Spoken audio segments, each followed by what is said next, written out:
before I start, I have a small request. I sent the feedback. I get a feedback. I sent the notes. There are certain changes in the form. There's a feedback. There is some feedback that I want from you, not this feedback. Can you hear now? It's completely dead here. Yeah? Okay? Backbench? Yes, okay. We have changed slightly the formatting about numbering examples, etc., etc. So, when we do this perfected, I will send the final version again.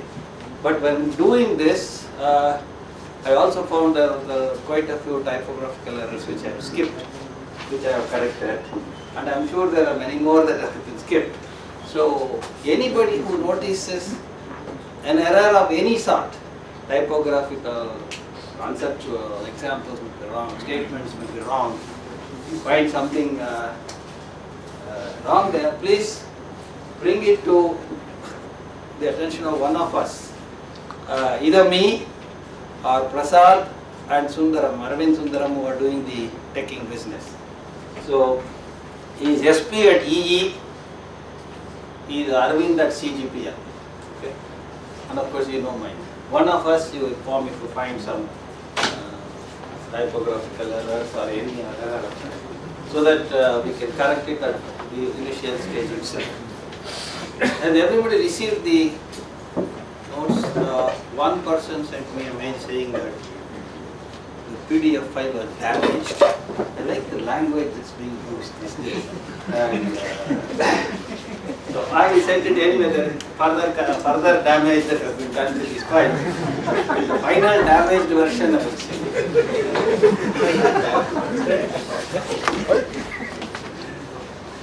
Okay. So eventually my aim is by the next class I must finish axiom of choice and several of its varieties and some applications. So I am heading towards that direction. So last time we looked at the notion of a chain in a poset. So if you have a partially ordered set, so any subset, any non-trivial subset of P in which every pair of elements is comparable, then it's called a chain. Okay? Yes, a subposet of P is called a chain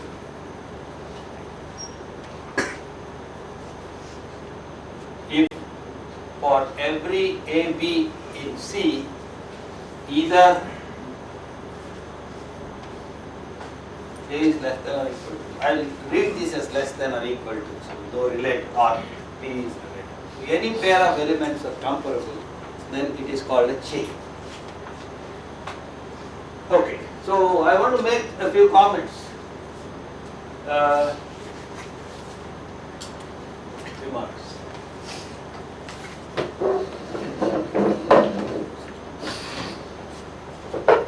If you take any element in the poset, and if you take C, it will be simply the singleton, and that's a chain. Okay. Yes, incidentally, please switch off your mobiles. Sorry. So then, C is a chain. Okay, so every singleton forms a chain of length 1. So these are not a great example. So therefore, what I want to make is a poset may have chains of length 1. This is exactly one element. May have chains of finite length. Chains with finite number of elements, I will call it. with finite number of elements. This stands for number of, or it may even have its infinite chain. An infinite chain. All possibilities exist.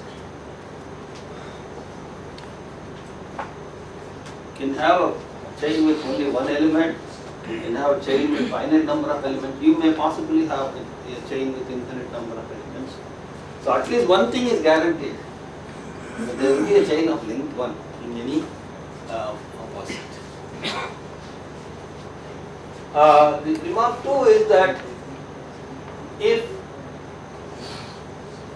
P is a totally ordered set,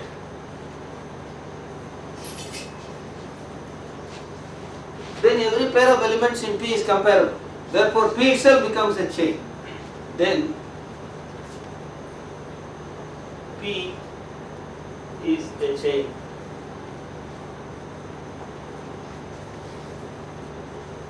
So that's the largest chain that you can think of. So we are to introduce the notion of a maximal chain. A chain is called a maximal chain if it is not contained in any other chain. Okay.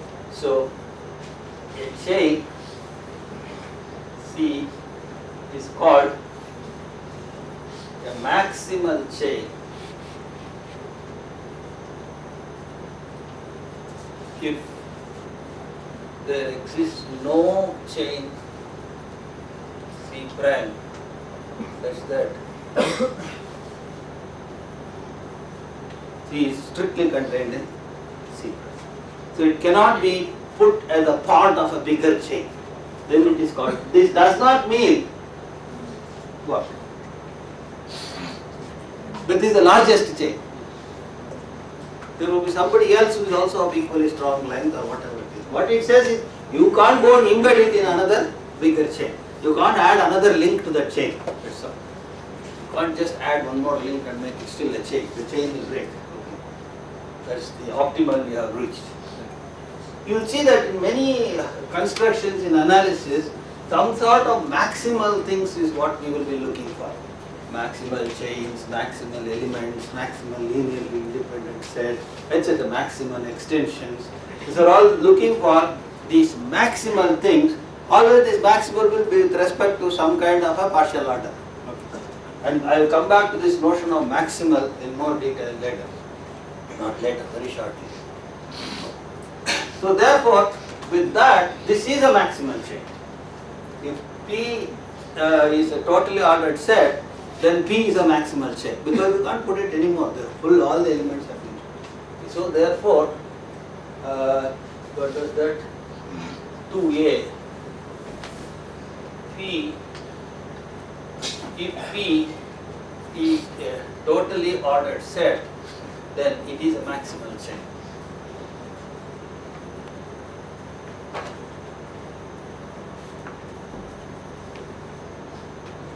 And that will be the only maximum chain. What is the answer? Tell me. Yeah. Yes. Yes.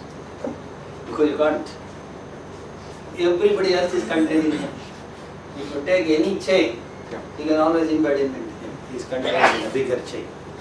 So therefore, he is not a maximum. This is the only maximum chain. We will come back again and again to raise this point. And again and again the same question will be coming up and the same answer will come. That's a good question. This is the only maximal chain in that case. Okay. There's one small point that I want to make. Suppose I give you 10 numbers. See, just 10 numbers. Then we have all been from almost standard 1 asked to write these numbers in increasing order. Arrange these numbers in increasing order. How do you do this? Suppose you want, if you give it to a first standard student, immediately look at it and write it. If you give it to any one of you, with due apologies to you, will write a program for it. Okay. So what will you write? What sort of program? What sort of algorithm you will use?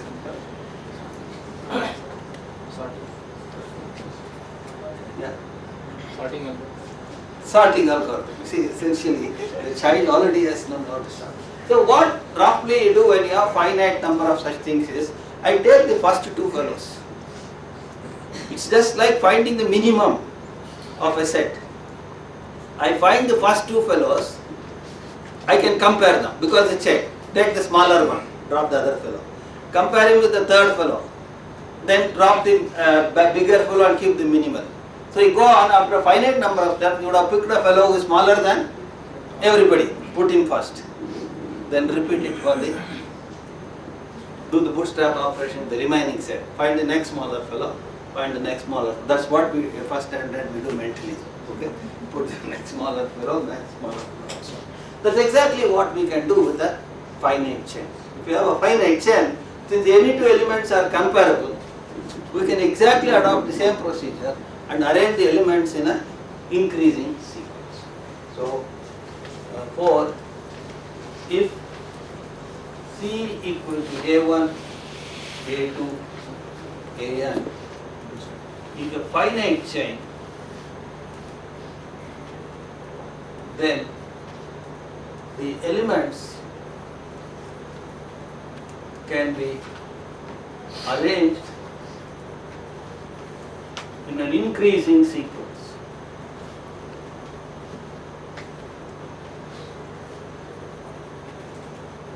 X1, now I will write strictly less than X2. These are all distinct elements, so equality is not there. X1 less than X2, less than X3, etc. less than Xn, where these X1, Xj's are all the sum of Xj is one of the edges, X2 is another of the edges, X3 is another of the edges, and so on and so forth. Okay, so all the elements can be arranged in an increasing sequence. It's a very simple thing, but it's very useful observation. We will see later. So a finite chain can always be arranged in in an increasing order. This is the link. These are the links to the link. Okay, so next what I want to do is, I want to explore a little more this notion of maximal in partial orders.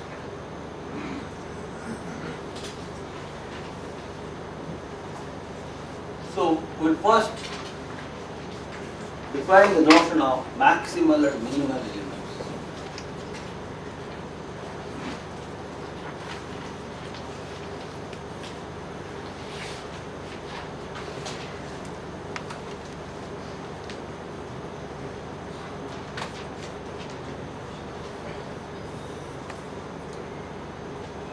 Okay, so suppose I have a partially ordered set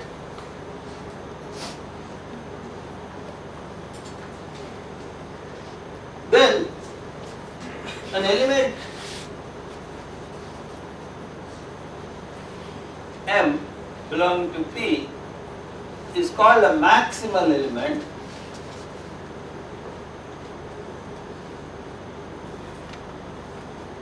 if it's very careful with this definition. If somebody exceeds M, A belongs to P and M is related to A, implies equal to. Notice this definition. It only says, if you think coming on the left side of that relation is preceding and coming on the right side of the relation as succeeding, all it says is nobody can succeed M or M will not precede anybody. Okay. So all this does not say that everybody is smaller than him. No. There may be two fellows, there may be another fellow who is not even comparable with M. So I can neither write A less than or equal to M nor M less than or equal to A. There may be an A which is neither less than or equal to M nor M less than or equal to A. However, if there is an A which is comparable with M and M is smaller than A, then the only fellow who can do it is M. Because we know M is less than or equal to M. Reflexivity says m is less than or equal to m, and that's the only possibility. M cannot be less than or equal to f or any other. Okay. So this means m cannot be less than or equal to a for any a in P other than m itself.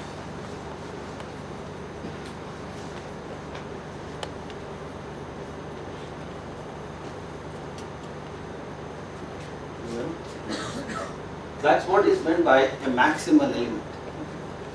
Now you might see that I have written a maximal element. I don't say the maximal element. We will see why. Similarly, an element M belonging to P is called a minimal element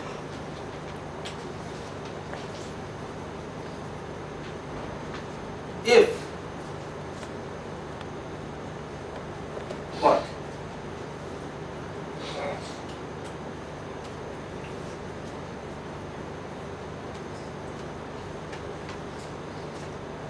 Nobody can go to his left.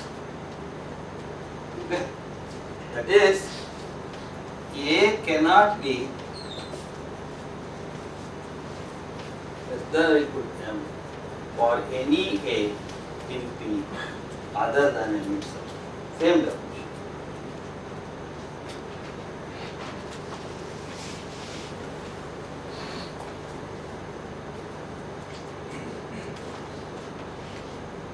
Incidentally, I mean, it's enough if you go on talking about maximal. Corresponding statements can always be made about minimal. Because there is a dual that goes on. If you have a relation, the flip is also a relation. If it is less than or equal to, the dual relation is greater than or equal. So if something is maximal in this relation, it is minimal in the dual relation. So really only one word is needed, maximal. If you want the word minimal, go to the dual relation and look at the maximal there. So really that's not the big deal. So most of the time we'll talk about maximal. So many times you wonder why people state all these axioms, zones, lemmas, dust, maximal, differentiability, etc. So only about maximal elements, maximal. The reason a corresponding statement of minimal is obvious. You just look at the dual thing. The corresponding result will be automatically got. Okay. So maybe I should make that statement here. So remark.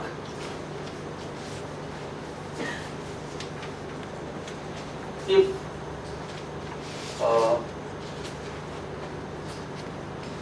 is a partial order relation on P. What does that mean? In terms of set theoretic language, that is a subset of P cross P which satisfies all those properties. The diagonal is there. If AB is and BA is there, A must be equal to B, and if AB and BC are there, AC will be there. The reflexive antisymmetry and transitivity is there. Then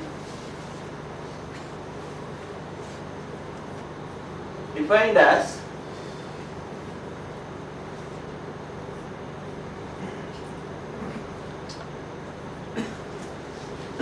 that is, you flip all the, take the mirror image of all the ordered pairs in the relation less than or equal to. If A is first element, B is second element, put B as the first element and A as the second element. Flip it around, you get a new relation, call it greater than or equal to relation. So if A is less than or equal to B, I mean in normal language, you can also write B is greater than. So if you flip, you get a newer relation. And E is also a partial relation.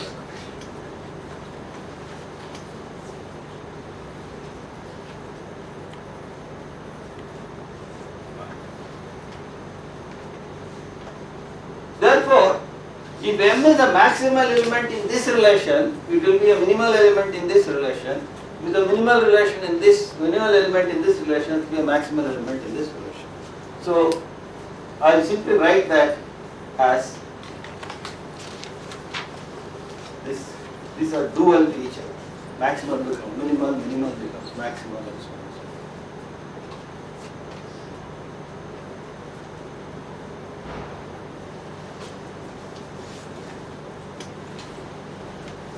Okay, so again, remark.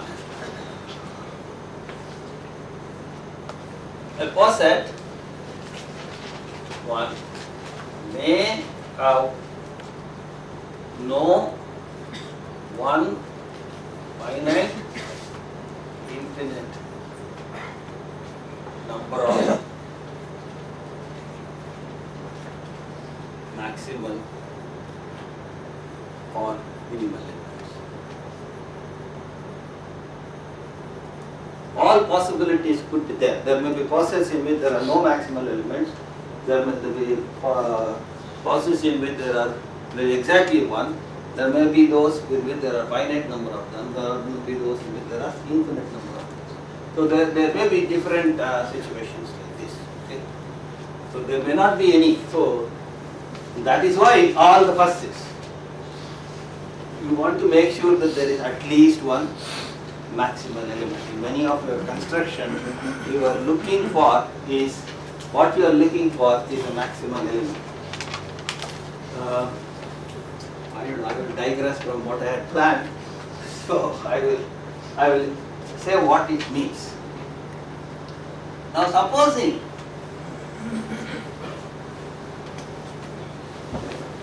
I say that all of you know about vector spaces. It's not an undecidable statement.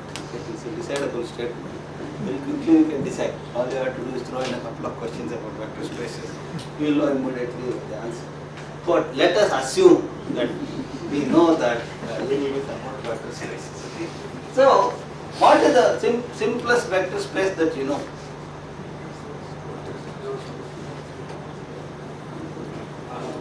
Yes? Rn. Your simplest, that is simplest. R over R, at least the simplest, at least even simpler it can go. Okay. Anyway, my friend MT would say something else. Anyway, so, okay, somebody said R2, somebody said R3. So in general, you know about Rn. What is the basis for Rn? Do you know a basis for Rn? What is the basis for Rn? Give me a basis for Rn. 1 0 0 0 0 1 0 0 0 0 1 0 0. So let's look at this first.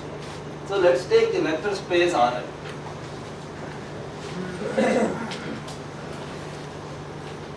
See now Arvind will understand why I don't write the notes before the class. Because I change my mind, I do something else in the class. So consider a vector space. Consider the vector space R. We know that En, Ej equal to 0, 0, 0, 1 in the jth place. Okay? 0, 0, 0, j equal to 1, 2 up to L is a basis for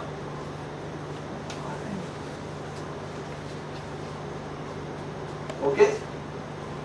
But do we know what is a basis? We know that this is a basis, but do we know what is a basis in the first place? So what do we mean by basis?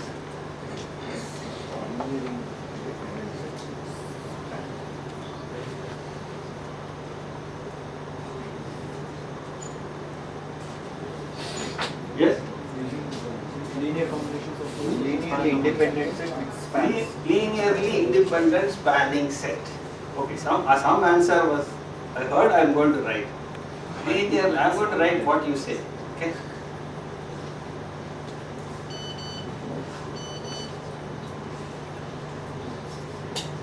Linearly independent spanning set. See, look at, we are getting into more and more trouble. That's the easiest way to conduct an interview. What is the subject you are very confident about? Complex analysis. what is it that you have studied in complex analytic functions? What result you know about Cauchy's theorem, state Cauchy's theorem? Then the trouble starts. The easiest way, like that. So what is a basis? But what? Give me a basis. Wait, what is a basis? Now what is linearly independent? What is spanning? What is meant by linearly independent? So what does that mean? There are two things. It's a linearly independent set. It is a spanning set. What is meant by linearly independent set? No non-zero combination cannot exist. Okay, so he says no non-zero combination can make it. Make what? Okay. So that is like set. First of all, which set? Where should that set be? In the vector space. In R. Let us look at Rn first. Okay. That set in R. Some set in Rn I am taking. Now how big? I can take an infinite set. Okay. I can take an infinite set. What do you mean by non-zero combination? Summation alpha A Bx. Suppose I take x1, x2, x3, etc. an infinite number of vectors in Rn. What is meant by combination? He said summation I alpha I xi. That means I have alpha 1 x1, alpha 2 x2 plus etc. equal to 0. Right? But then I have an infinite series. What do I mean by the infinite series? You see how the trouble goes. So what is meant by an infinite series of vectors? We have talked about convergence. Okay? So you keep getting into bigger and bigger difficulties. So where are we now? You see, we thought we all knew about basic. Okay? Huh? Any finite linear combination. Okay. We'll say a set is linearly independent if he wants to modify that statement. If any finite linear combination is 0, if and only if all coefficients are 0. That's all. Okay. That's what he means by linear independence. So let us rewrite it. Okay. So let's do that in 2 steps. First of all, the problem came, he had to modify that statement because the problem came that I might have considered infinite set. So first of all we will say a finite set is said to be linearly independent if this happens. So that's the first statement we will make.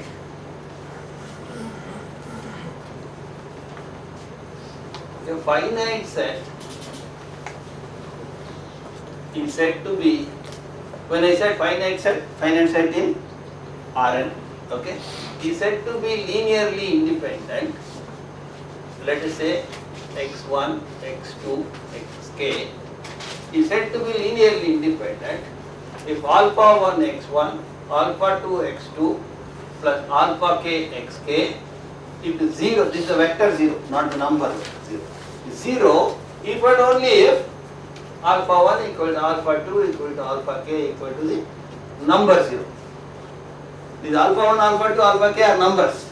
x1, x2, xk are vectors. So these must be equal to the 0 number and that must be equal to the 0 vector. Then is modification. We will say any infinite set is linearly independent if and only if every finite subset is linearly independent. Okay, you will see that process coming again and again. These are called finite characters. Okay, these characters are called finite characters. They will keep coming back again and again. Okay. So next step is to modify it. an infinite set is said to be linearly independent. In fact, any set now we can say. Any set is said to be linearly independent if every finite subset is linearly independent. So we will say any set, because for finite set that will boil down to this. Any set is said to be linearly independent if every finite subset is linearly independent.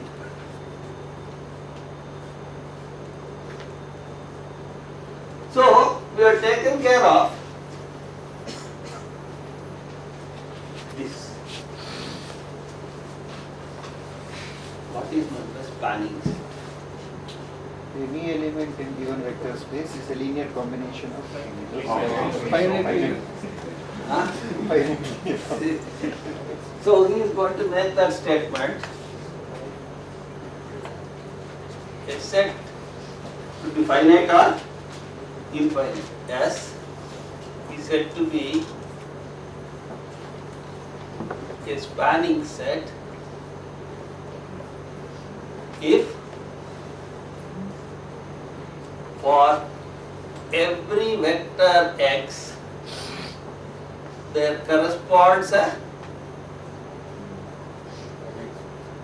finite subset Sx of S such that, say let's say Sx to be something like x1 x, x2 x, xj, jx. See, mathematicians can make S of the notation. Let's say xj, xx. There are jx elements, that how many elements you want to depend on x, and the vectors will also depend on x, such that x is equal to summation k r equal to 1 to jx alpha or x x r. See how complicated it is. So now when you made all this modification, you are in total confusion. How do I know that there is a basis at all? Question is, does a vector space have a basis? I don't even know how to answer that question. Even in Rn, when I put all these modification things, don't seem to be that easy. And then later we prove a theorem that any two bases have the same number of elements and so on and so forth. And things get worse if I talk with an arbitrary vector space and so about which I knew nothing before. At least Rn I knew something before. It's a world, R3 is a world in which I live, knew something before. If I started off with an abstract vector space, I would have been in more trouble. So therefore, can you now put all these ideas some more carefully in a language which allows us to define a basis properly? We already have the notion of linear independence. What is meant by linear independence? Every finite subset must be linearly independent. We have seen what is meant by a finite set being linearly independent. We say a set is linearly independent if every finite subset is linearly independent. Now, what do we mean by a basis? Suppose I take this basis and go and throw one more element in that basis. What will happen? It will immediately destroy the linear independence. In other words, I can't blow that balloon any further, which means it is in a sense, a maximal linearly independent set. It cannot be a proper subset of any other linearly independent set. So we'll give that definition as, we'll come back to that question, maximal, etc. in our formal definitions of partially ordered sets, etc. What is the partial order involved in there? And with respect to that partial order, it's a maximal element, etc. But right now we'll state it as a subset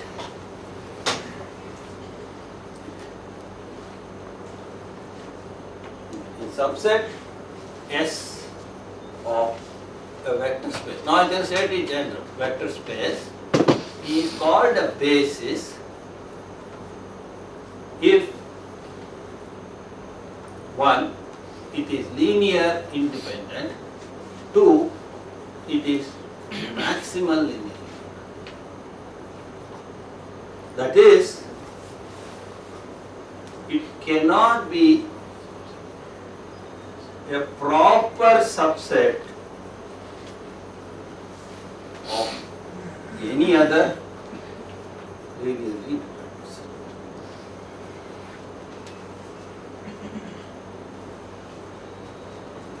Now that raises the question, how do I know that vector spaces have bases? Okay, so this is the first base. This is the algebraic basis. Okay, then come later other bases, the topologist basis, then the non-linear space follows basis, etc., etc. Various ideas we will get into.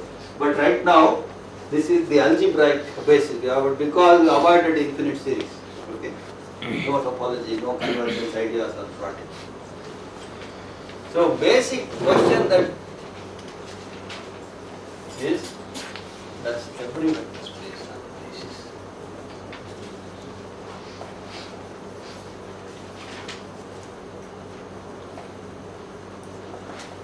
We'll see later. Show whatever that show means, because we will depend on some axiom. Okay, so S and such a basis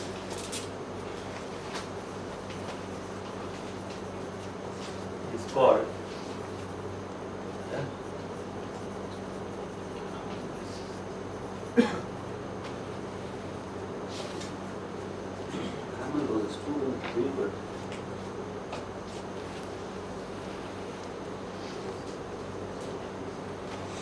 okay. So therefore, all the time we will be asking about such maximal philosophy. Maximal among certain properties. Among linearly independent, I want maximal. Okay, such things is what, and invariably, not necessarily, but many of the times it will be the maximality with respect to subset of. It should not be a proper subset of something else. Okay, that partial order relation that we will be having there is the. So we do not know if we take a vector space and take the collection of all linearly independent sets and put the partial order, we don't know whether it's a mix. So what does this question mean?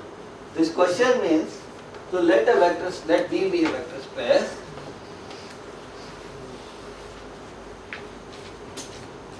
Let I be the collection of all linearly independent sets in V. Thus, the poset I with respect to the partial order subset have a maximal element. We know what is now the meaning of a maximal element in a partially ordered set. That's the question. Okay. It's a non-trivial question. So will always be many a situation in construction problems, in analysis, in algebra, etc. We will always be looking for eventually some maximal element with respect to some partial order. And many a times that there is one result which the axiom of choice guarantees it, but on different occasions we have to use different avatars of that axiom of choice. So my aim is to get to at least 3 or 4 avatars of the axiom. First of all, what is the axiom of choice, and then 3 or 4 avatars of the axiom of choice. So, in a general vector space, does maximal linear independence mean linear independence plus spanning? No, I don't know what is meant by spanning. The spanning will come eventually. There is a maximal, we will first show that there is a maximal linearly independent set, and then that then the spanning will follow. That for corresponding to every set X there is a subset Sx, okay, so that x can be expressed as a linear combination of the vectors in Sx. That is what spanning means in that context. Okay? Otherwise spanning becomes a problem. Again, finite spanning. Essentially the finite spanning. So look at it in the maximality angle is much easier to prove and get spanning. Use spanning and get maximality is more difficult. So it is the minimal spanning. If you take spanning set, Yeah, it will be so minimal. that's what I mean. You have to look at the partial order, take the spanning sets and then order them with respect to this and look at it in that. Okay? So you have to, eventually that's what I said, you look at it in the maximal angle all the time. You could always look at it in some other angle, minimal or. Basically therefore what we are saying is, cast the problem in the form of a partially ordered set and look at it as maximal element. It will be a maximal. Generally this construction will be looking for some maximal element, which is the same as looking for some minimal element in some partial orders. Okay. Now we have not answered the question, we have only asked the question. So what did we do? We defined the notion of maximal and minimal elements, and I mentioned that a partially ordered set can have no maximal element, one finitely many or infinitely many maximal elements. Let us look at some examples.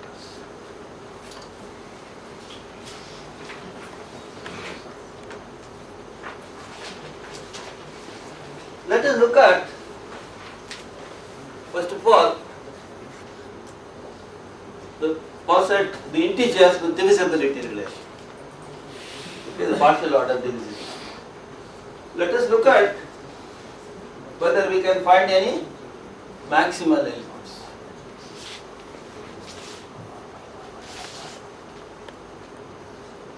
Now take an element m, take any m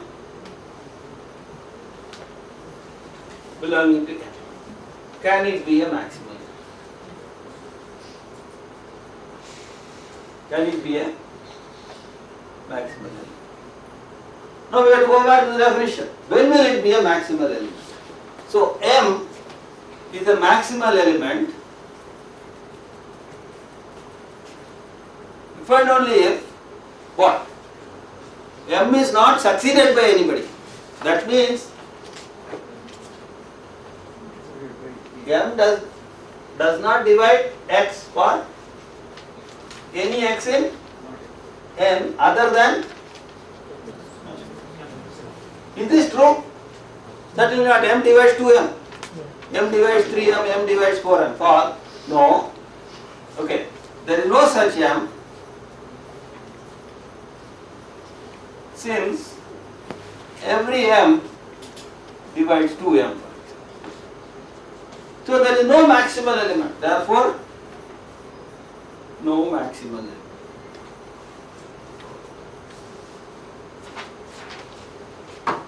What about minimal elements?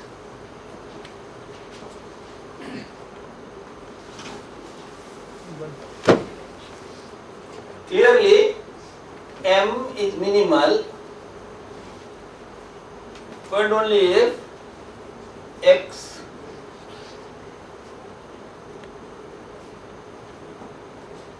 is that correct?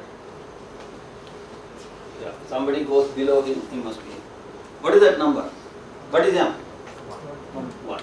So this is equal to only if m equal to 1. Therefore, 1 is the only minimal element.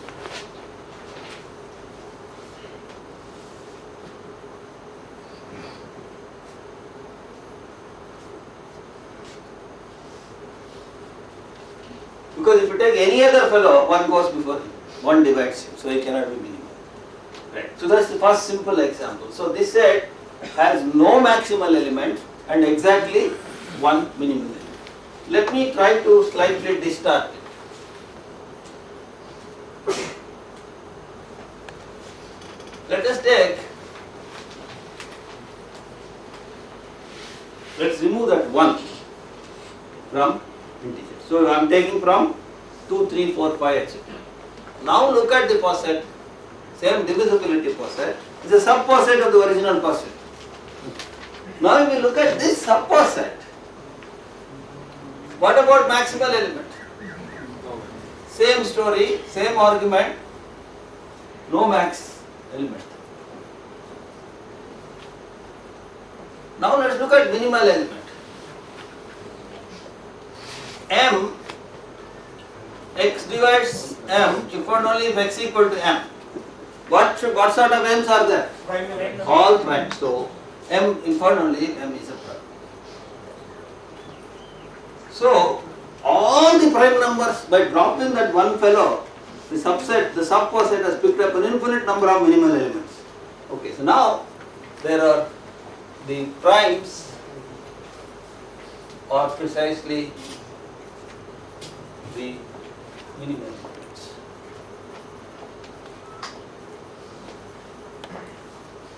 Oh.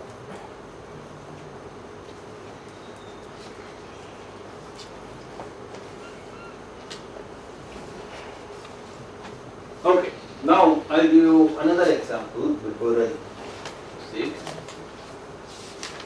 In mind, but I put some of them in the notes, okay?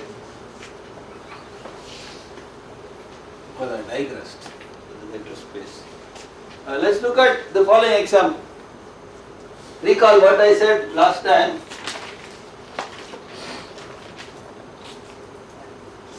The notation. What is this notation? The set of all functions whose domain is a subset of A and the codomain is B. Okay. So we collect this, and in that we use the partial order. What is that partial order in the language of functions? F is related to G if G is an extension of F. Okay. In terms of sets, the graph must be a subset of the graph of this. Okay, so that's the set theoretic version of that set. We're talking both ways, when we're referring to the function in terms of the sets, the graph, or in terms of extension, whatever way we want to do it. Now suppose you take this poset. Now one thing you must remember, that is, we will follow a convention that if we can take the domain to be the empty set. We'll call it the empty function. Okay, it's a convention. Okay, we'll follow the convention. Phi denotes the empty function.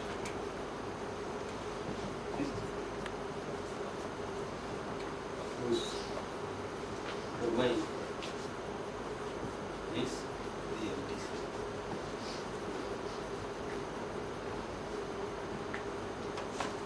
Okay, if we agree with this convention, then what's a minimal element of this set? The empty function. The empty function is the minimal element, because it can always be extended, because so far you have not done anything. So we can simply take one point in A and assign a value to it, and that's a function which is bigger than the original empty function. So clearly, that means I don't want to write all those things. Clearly, phi is the only minimal element.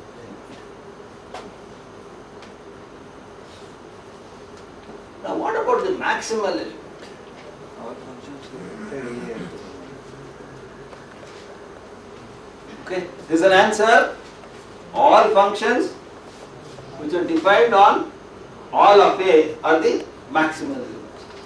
Okay, so let me just quickly M. Okay, what do we mean by that? Suppose I take a function. When will it fail to be a maximal element? If there is an extension of that. So that means the domain is smaller. So if the domain cannot be ballooned up anymore, we have already reached the largest size. So if the domain is all of A, so if it's a function from A to B, then it's a maximal element. So all functions from A to B are maximal elements. So the entire set A power B, our notation, B power A, the set of all functions from A to B, gives us the, so here the maximal elements are B power A, all elements in, all functions in B power A. The set of all functions from A to B form the set of all maximal elements of this set. So there could be a large number of maximal elements. If A is an uncountable set and B is an uncountable set, the number of maximal elements is unimaginable.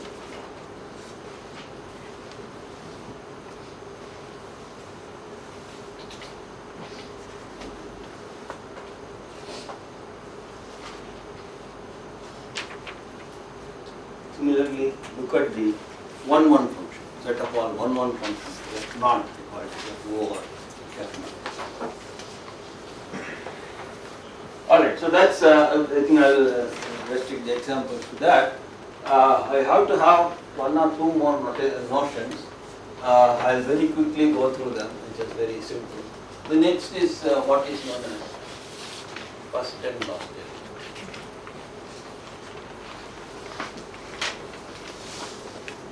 Okay.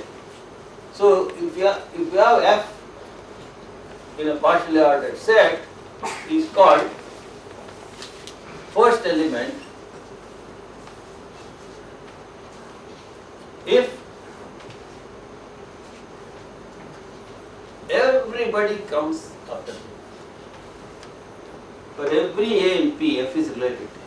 Like for example, in the divisibility relation, 1 comes before everybody because it divides everybody. So it is the first element in N1, N divisibility, 1 is first element. Similarly, L belonging to P is called last element. I think I need not give any more examples in this. If A, for every A, it comes after everybody else. A. Now, remark, there may or may not be a first element, there may or may not be a last element. If you take the set of all real numbers, partial order less than or equal to, there is no first element, there is no last element. So therefore, there may or may not be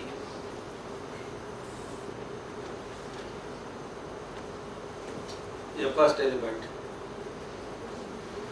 or a last element.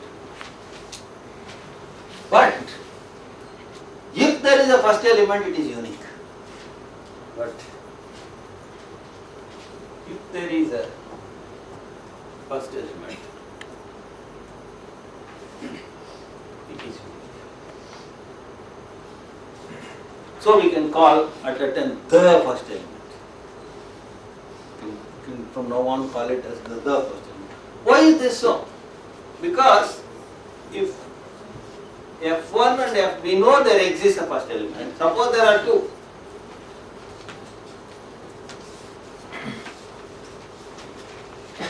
Now F1 is the first element, therefore it should come before everybody. In particular, it should come before F2. So F1 less than or equal to A for every A implies F1 less than or equal to A. Similarly, F2 is the first element, so F2 less than or equal to A for every A implies F2 less than or equal to A. But it's a partial order relation and therefore it is antisymmetric. A less than or equal to B and B less than or equal to A must imply A equal to B and therefore F1 must be. So there cannot be two first elements.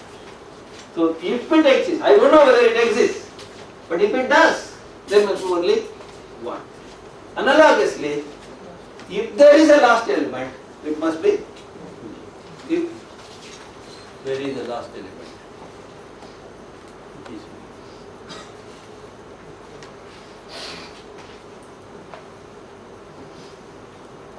Now some of the examples that I have given, you can see, we are seeing few of these examples here. So we find out which is the first element and which is which. Take for example FAB, the set of all functions whose domain is a part of A and codomain is B. Is there a first element? Yes. Yes. What is it? The empty function. What about last element?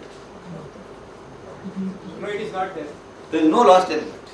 So the first element is the empty function in our conversion and there is no last element. So you look at each one of these examples, construct some of your own examples and look at what are first elements and what are. Sir, does it mean that if you have only one maximum element, then there is a last? You answer the question. Here is a question exercise. Okay? Exercise is find the answer to the following question. See, I had an analysis teacher who was a very famous man by name Putnam. See, Putnam. All his exam questions will be prove or disprove. So I went and told him, you tell me whether you want me to prove or disprove. I can do both. So very confusing. So therefore I won't say what is the answer to this question. I will say find the answer to the following question. Does it mean, he says, what is your question? Does it mean that if there is single maximal element, if there is a unique maximal element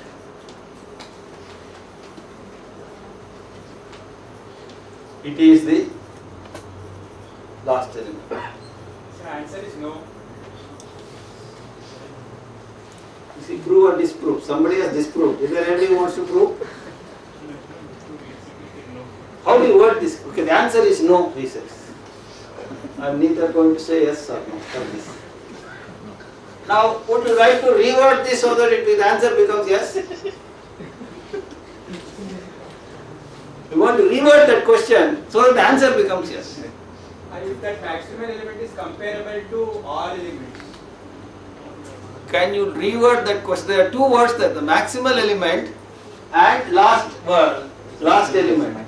Can you somehow interchange their positions and ask the question?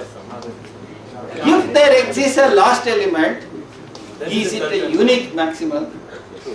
Yes.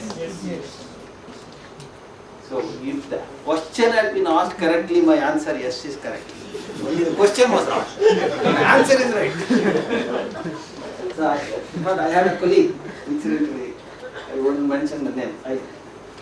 He used to ask in the good old days, state and prove Stokes theorem. The student would state Green's theorem and prove Gauss theorem. And he would give him full marks. But ask him why. See, he was after all unlucky. I could have asked state Green's theorem, in which case he would have answered. And I could have also asked him prove Gauss theorem, in which case he knew the proof. The only was bad luck that I asked. And reword the question to suit your answer, or you answer the question that is asked.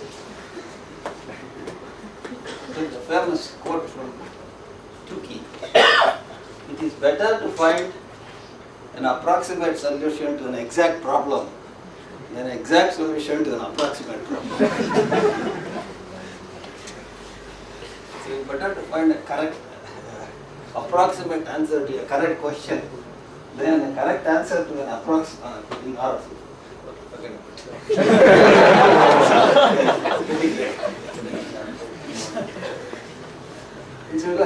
I'll be very shortly coming to Tukey. Okay. Tukey was actually a statistician, well-known statistician. And engineers know him by what? Huh? FFT. Engineers knew him by FFT. He had a very fundamental thing in set theory, abstract set theory. He gave another equivalent version of the axiom of choice, which we will use to show that the law of trichotomy holds for cardinal numbers. This is, I think it is I think somewhere used. We will see which is the one used better. How clever was that? The first element and the last element. And it is still not the first definition or the last definition. There are many more definitions to come. Okay, so therefore, next concept that I am going to have is to note, we will note all these definitions, upper bound and lower bound.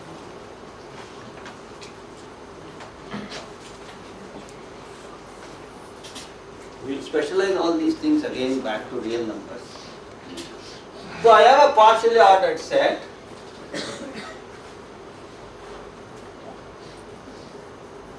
And take any subset of P. Take any subset of P. Then an element U which may or may not be in X, but which is in P, is said to be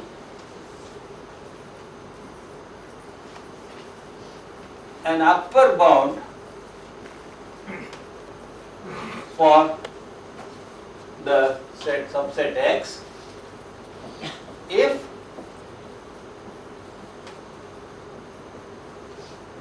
everybody in X is below him. Okay, then it's called an upper bound. They should be comparable. Yes, if this happens. Otherwise there is no question. Only if he satisfies this, that means it automatically must be compared, not only be comparable with all X, it must always appear to the right of all the elements in X. Then only it will be called an upper bound. Again, for a subset there may or may not be upper bound. If there is an upper bound, there may be 1, 2, 3, many. Any number of upper bounds may be there.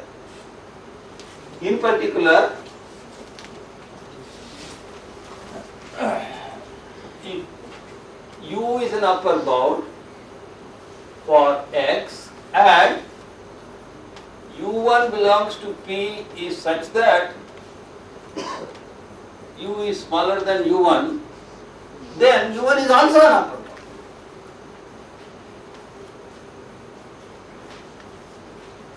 For obviously because X is less than or equal to U, U is less than or equal to U1, transitivity says X is less than or equal to U1. So therefore X will be less than or equal to U1 for all X, and therefore U1 will also an upper bound. Therefore, once you have one upper bound, it's not difficult to look for other upper bounds. You have to simply look for all the fellows who are bigger than him. Everybody will be an upper bound. So it is like, how much money do you need for your project? Simply put 200 crores. That's a great upper bound. But the question is, how can you bring your upper bound lower? It can go higher and higher, that's not a big deal. You want to bring it to the lowest level. So we want to look at what is known as the least upper bound. So the next notion is the least upper bound. I use the word the least upper bound because if a least upper bound exists, it is unique. Least upper bound. U0 is called, this will also be called the supremum, or some people call it the sup in the real analysis language, it is the sup or the supremum. U0 is called the least upper bound. I already tacitly assumed that we have established the fact if a least upper bound exists, it is unique. It is the least upper bound for X if it's clear. It is an upper bound, it must be least among the upper bounds. So what does the first thing says? The upper bound, that is X is less than or equal to U0 for every X in X. That is that part. It will be the upper bound, it must be an upper bound. Then among upper bounds it must be least. That means if U is any upper bound for X, then he cannot be smaller than U0. So he must be, this is how we say that it's the least upper bound.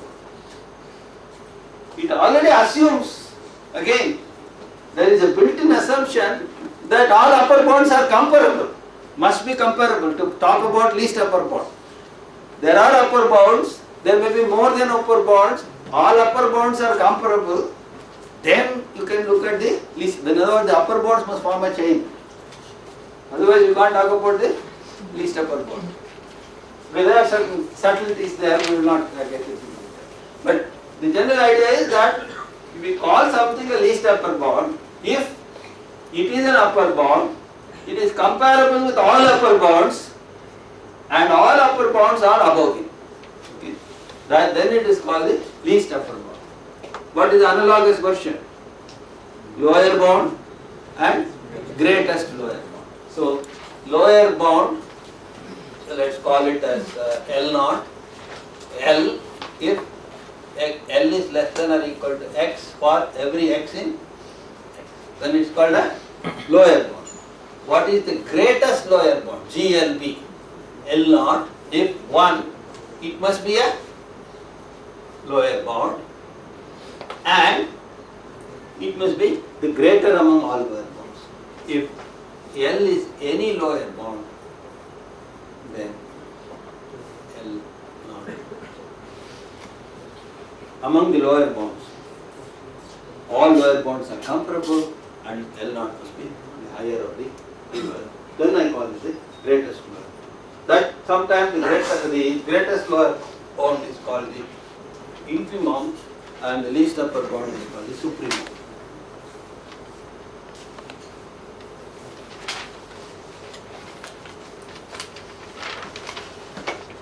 Okay. The best exercise would be to take some of the various examples of partially ordered sets we have, write all kinds of subsets and look for upper bound, lower bound, least upper bounds, greatest lower bounds, etc. etc. It will be interesting to see. Suppose I take FAB.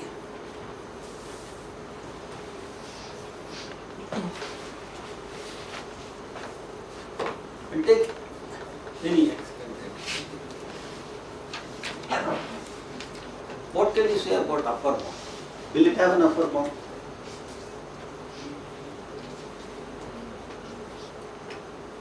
Or not?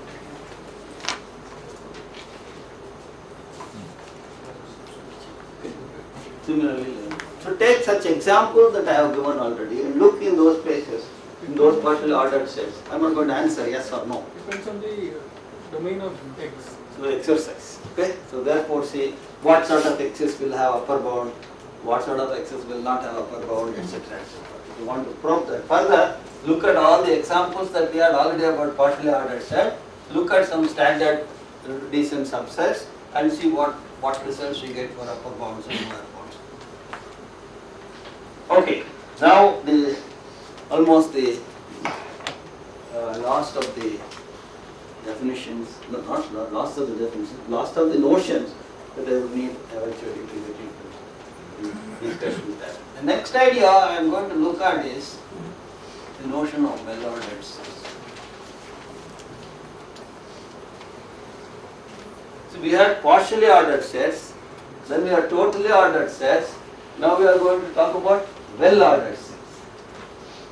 At the base level is the partially ordered. Some special type of partially ordered set is called totally ordered set. Similarly, some special types of partially ordered sets are going to be called well-ordered sets. Now let's look at two examples.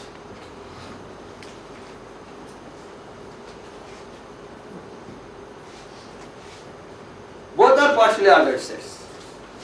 The natural numbers with less than or equal to relation, the real numbers with less than or equal to relation. Both are partially ordered sets. Now, if you take any non-empty subset, take any non-empty subset, X. In this example, if you take any non-empty subset of the natural numbers, there is always the lowest integer that belongs to that. So there will be a first element. So here we will have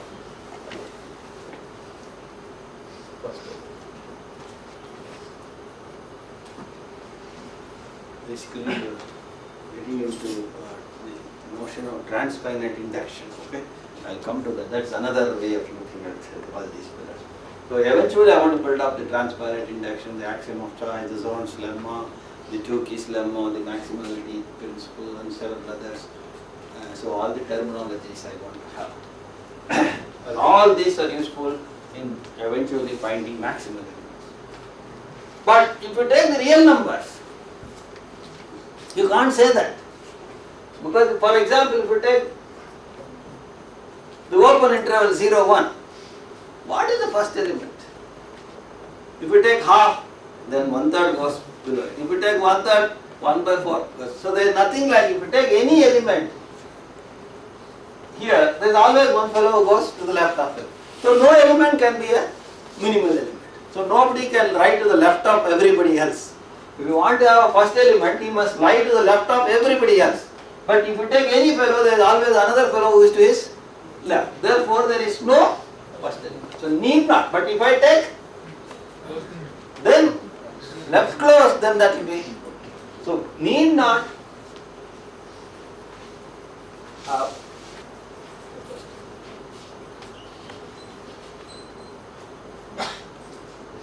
The idea is, if you add the first type variety,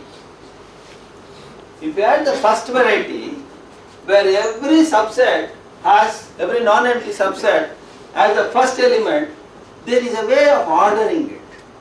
Intuitively, take the whole set, it's a non-empty set, so there is a first element, put him as first. Take the remaining, that's again as the first element, put that fellow as the next. Take the remaining. This is essentially what intuitively it suggests there is a possibility that I could arrange these elements. Okay, but though it is not fully, this you have to say it more precisely. But intuitively, that's what it means. So, if we have this sort of property, we will call it a well-ordered set. So, a partially ordered set. So if you remove the first element, there's no guarantee that it will be. If there is nothing, you already ordered all the elements. See, what I am saying is I can order all the elements. If the set had only one element and I have put it there, I already ordered all the elements. Then you remove the first element. Yes. Now you have a non-empty set remaining. Yes, that will have a first element. Every non-empty set has a first element. Every non-empty subset has a first element. So, every non-empty, any non-empty set will have a first element. That is the node, that is why we want such a thing. If you take that fellow out, again it's if it is over, then we are done. If not, there is somebody else. So therefore it's non-empty subset, it will have first element and so on. So that's the idea, okay? So we will have that definition, well-ordered sets. A partially ordered set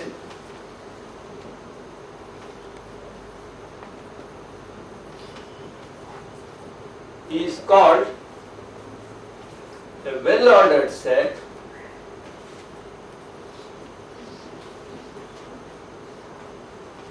if every non-empty subset has a first element.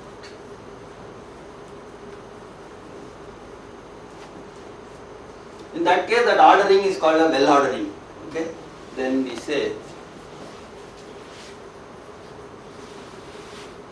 a well-ordered.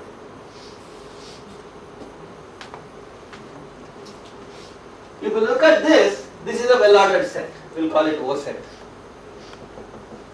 So that well ordering is dependent on the set which is. No, yeah, we always see it's a package deal. It's an order on a relation. Same less than or equal to with reals is not a well-ordered. So this is a well-ordered set. This is not a well-ordered set. But this is a poset. This is even a totally ordered set. But this fellow is a poset, tau set and mo set. Okay. But this fellow is not a well-ordered set. What this means is this less than or equal to is not a well-ordering on the real numbers. So can we find some well-ordering of, obviously this is not a well-ordering. Is there another well-order? Is it possible to well-order the real numbers with some other ordering? So question, can we find, these are the sort of questions which bother people because can we find a partial order on R such that is a well-ordered set? In other words, can we find a well-ordering on the real numbers? And it turns out every non-empty set can be well-ordered. We don't know what the well-ordering is. It's an existence theorem. And that's again another way of avatar of the axiom of choice. I'll state all of them later. So this is another question, like the vector space, does it have a basis? Similarly, another question. Well, the real numbers. In fact, for real numbers, we can ask, given any set, can we find a relation? We can replace this. Can we find a partial order on a given set P such that this? We can replace R by this. And we will show that the general question itself has an S answer. Okay, so these are, again we will come out in some form of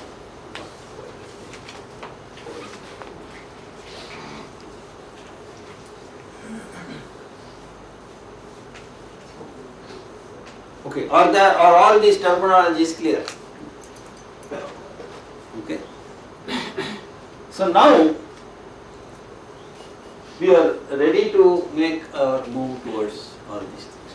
So in the next class, I will first start with the so-called head towards, which is few preliminaries and head towards the so-called Chuki's lemma, and use that to show how we can use such a lemma about the maximality, etc., the maximality ideas, and show that any set of cardinal numbers, you take any two cardinal numbers, either A must be less than or equal to. I made that statement. Remember, I made a statement that if you give two sets A and B, there are four possibilities. A is equivalent to B1 contained in B, B is equivalent to A1 contained in A. The other possibility is B is not equivalent to any A1 contained in A. A is not equivalent to any B1 in B, but B is equivalent to A. The last one is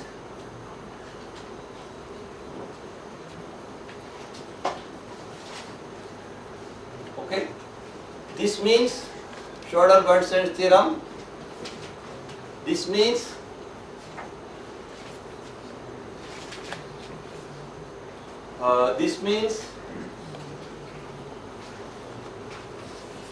so this we know or don't know. But we said that this cannot happen. I never showed you why. I just stood here and said that this cannot happen. If I had said obviously this cannot happen, I would have been much more interested. You would have gone home wondering why will this go. Now we'll so what this means is, if you give me two cardinal numbers, either mod A must be less than or equal to B, or mod B must be less than or equal to A, which would automatically say this cannot happen, and we will prove that result. Very simple, okay? That will make you understand how this maximality ideas are all used in proving such results. Okay? Then I look at Zonn's lemma. Then again I will use it to show that your vector spaces will always have a Hamel basis. And then we look at other things like the other equivalent versions, and then finally state a theorem without proving that all these are equal. All these results are equal. Okay, and stop here, 6:30.